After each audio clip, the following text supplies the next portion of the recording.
I'm Darcie Punzalan, and I'm here to talk about the newly developed technology of rhubarb flow batteries. But before we go into what's new, let's take a look into what it was and is. A flow battery is a special type of battery that uses liquid electrolytes. The setup is composed of two separate tanks for the electrolytes, pumps, and a cell stack. The electrolytes are pumped into the cell stack, and a membrane controls the flow of ions and electrons from one side to another. This process charges and discharges the battery, which can be connected to any load.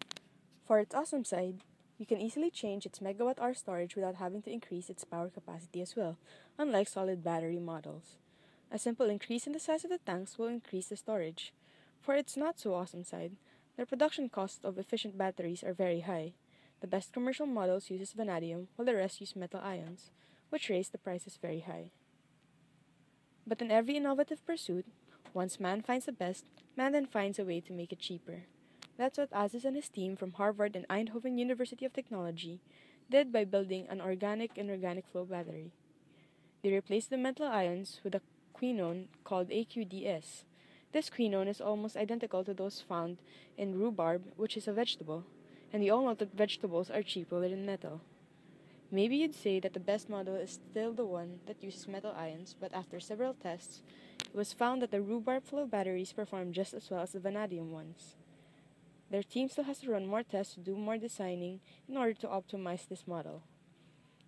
Current commercial models running on vanadium have an energy density of 10 to 20 watt-hour per kilogram. It costs $81 for each kilowatt-hour produced.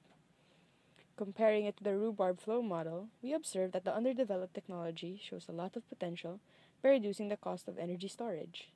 It has an energy density of 50 watt-hour per kilogram with an estimated cost of $27 per kilowatt-hour. Now, how can the Philippines go with this flow? This technology can actually be utilized to create off-grid energy sources by having long-lasting batteries. These can pose new challenges to local inventors to find quinone alternatives using available vegetables in the local market, to create efficient systems for the off-grid energy distribution, and to design homes built with this as the local power source, and so much more. Not only will the presence of this technology open up problems to be able to transition it into our context, it will also present a new context for everyone, even those off the grid. When you have energy to power homes, you enable people to be more productive, and that in itself is already an infinite amount of possibilities opened. In relation to our topic, we have a patent of an improved design of the flow battery. It was made by Arthur S. Wayne and 6 more authors for Sun Catalytics Corporation. This improved design features a smaller membrane, which is less than 100 microns. Design also allows the battery to operate at high energy densities and voltage efficiencies.